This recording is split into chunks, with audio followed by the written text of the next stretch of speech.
Yo, what's going on, guys? Joey Schickenbach is back here with another video for you guys. And guys, as promised, I said I would be back when the Ravens made their next move. And later yesterday, when I said that I would make a video and we made a move, we made that happen. So, as I was pretty much expecting, Sammy Watkins officially agreed to terms on a contract. It is a 1-year, $6 million deal, $5 million guaranteed, I believe, and he is officially, a Baltimore Raven.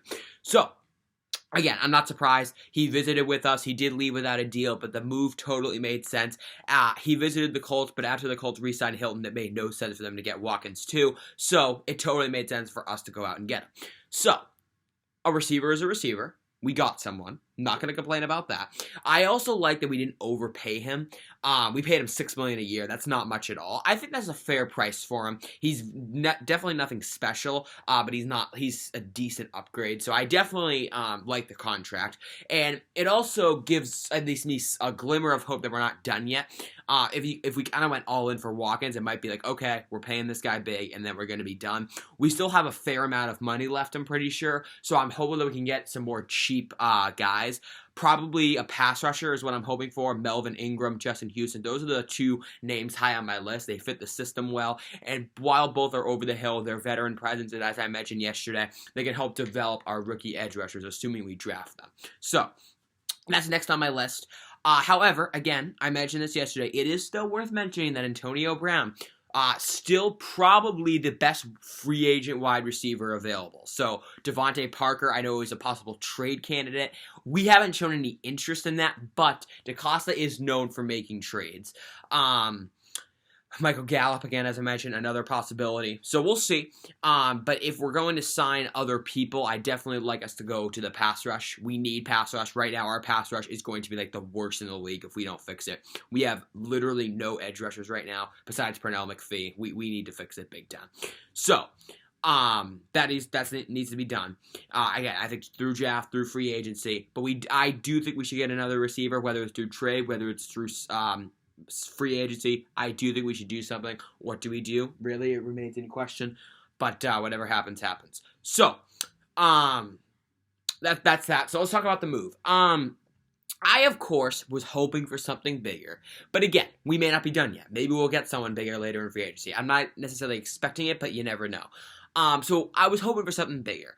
But you know me, I'm kind of greedy. My first hope was for Allen Robinson or Kenny Golladay. That ship sailed a long time ago, especially for Allen Robinson. Yes, we could still trade for Allen Robinson. It's not going to happen. No way.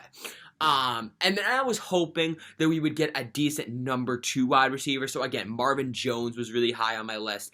Corey Davis was high on a lot of other Ravens fans' lists. I did not want him personally. We didn't end up getting him. But yeah, Marvin Jones was another guy high on my list. There were some other number 2 guys who I was thinking of. None of them fell to us, so we settled for Sammy Watkins. So my biggest issue with Sammy Watkins is he's very inconsistent. And we have enough of that at the wide receiver position. Marquise Brown, it doesn't get more inconsistent than him. He has his really good moments, but there are times where he just does not do anything. And I kind of thought getting a number 1 receiver, always ideal. But I kind of thought that a big boost would be getting a solid number 2 wide receiver who's nothing special, not going to be like a 20+ million per year guy, but someone who is consistently good, which is a big reason why Marvin Jones was so high on my list. And I'm a huge consistency guy. That's the reason Corey Davis was not high on my list. He's inconsistent as well, so I didn't want him. Marvin Jones, again, he's not a number 1 wide receiver because he does work with Kenny Golladay. Well, no, he no longer does, but he did. He was a consistently solid wide receiver. He's, consistent veteran presence. He can help out. Now, to be fair, Sammy Watkins is a veteran presence, so I do think he can help develop our young receivers. I mean, of course, we had the 2 rookies, Devin Duvernay, James Prochet, but even Marquise Brown still has a lot of room for improvement, so I'm hopeful Watkins can help him out. Even though Watkins is nothing special, I do think he of course, has more experience, so I do like that we got a veteran wide receiver and we didn't just fork it over to all rookies. I am happy about that. He definitely was not my first choice. He wasn't my second choice. Not even sure he was my third choice, but hey, you can't be picky in life. You get what you get, and you don't get upset, as they say. So, I'm not going to totally complain about this move. We finally did something, so let's look on the bright side of things. My biggest hope right now is that we're not done. Whether we get another receiver or get a pass rusher, I really, really hope we're not done. We cannot fully rely on the draft. Because remember, for right now, we only have 1 first-round pick. Now, I could see us trading up to get 2 first-round picks. Never out of the question. But I absolutely think we should get and at least 1 more player in free agency. In an ideal world, we just signed Sammy Watkins. In an ideal world, at least in my opinion, we sign Melvin Ingram or Justin Houston, get a veteran edge rusher, and draft first. To be honest, guys, I think pass rusher is a bigger need. I still think Marquise Brown is going to break out at some point. And I'm not saying we should shy away from wide receivers. We absolutely need more receiving help. But I do think pass rush is a bigger need because in Super Bowls, or not, Super Bowls, of course, but playoffs, that was the reason we lost to the Bills. It wasn't because of our wide receivers. It was because of our pass rush, at least on defense. And while our defense played well that game, the pass rush simply was not there, and it breaks down. The secondary breaks down. Pass rush, defensive line in general, such a huge need. Probably the most important position in football, in my opinion, besides quarterback, obviously.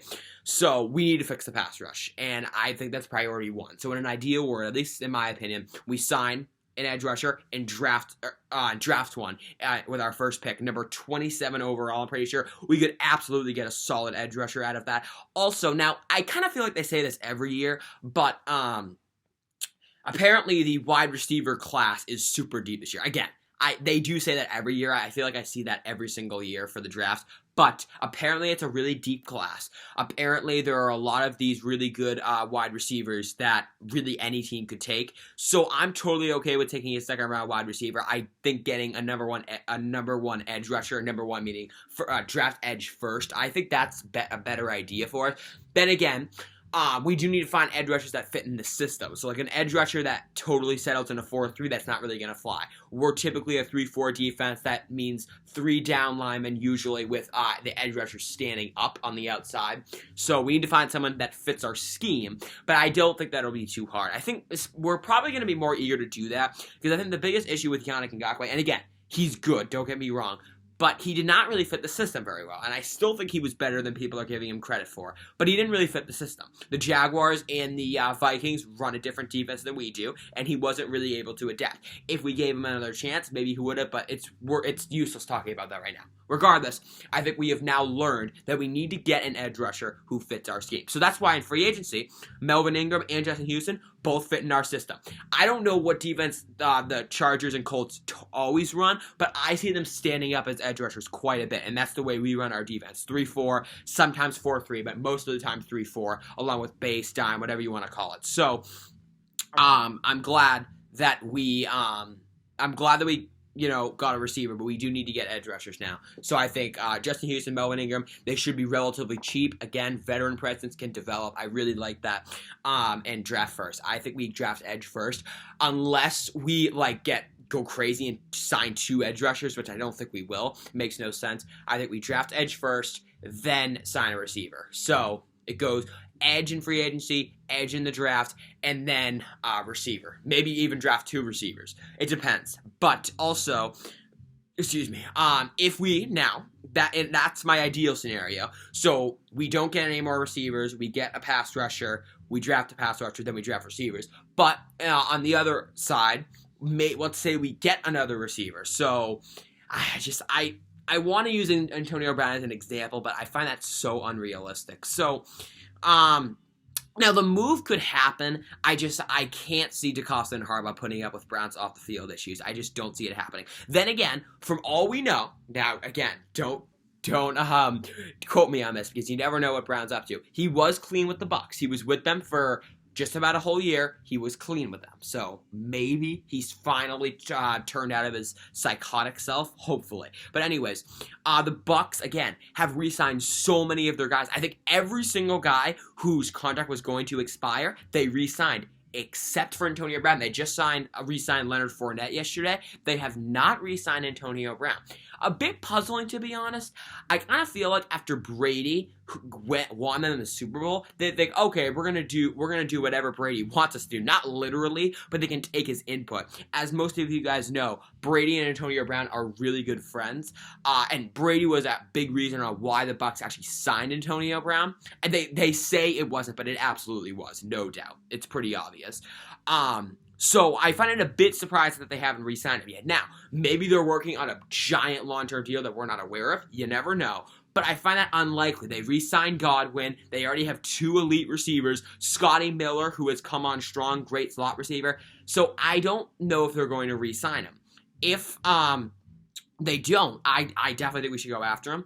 I know off the field issues are certainly a problem, but I think if he's clean, he'd be an upgrade. No, he's not the number 1 Antonio Brown that he used to be, but he's still solid, can take up a lot of attention. I definitely think we should get him. But we probably won't. So if we get another veteran wide receiver or trade for one, whatever it is, if we do get another wide receiver, I think we go full edge. So if we don't sign an edge, draft edge twice probably, maybe draft a receiver in the 3rd round. But I do think we should sign veteran edge rushers just because it's better. We don't have any edge rushers right now. I definitely am not in favor of forking it over to all rookies. Inexperienced, it's not a good idea. Yes, we still have Pernell McPhee and we re-signed him, but still, he's not going to be enough to really develop. I like McPhee, but he's not going to be enough. We need more pass rushers to help develop the young guys, and we just need a better pass rush in general. So to recap this video before I cut off here, I'm okay with the walk-in signing, not thrilled about it, not totally mad about it. We'll see what happens. We cannot be done. We need to make more moves. Regardless of who it is, we need to do more, and we will see what we do. So, guys, that's going to do it for this video. I hope you all enjoyed it. If you did, please be sure to drop a like on the video and subscribe to the channel if you are new. I am out. Peace out. Have a great day. Thank you so much for watching. Go Ravens, and I will see you guys when the Ravens make their next move, assuming they do. Again, guys, before I cut out here, like I did last year in May and June, I'm probably going to do another questions from followers and subscribers series. We'll see how many episodes I get. People were interested for like the first 2 and then flamed out last time, which is totally fine. We'll see how many I get. If I do get enough, I'm probably going to do that series again. After the draft, probably in May or June. But for right now, I'll be back when the Ravens make their next move. Thank you guys so much. You're all about your homies, and I will see you guys then.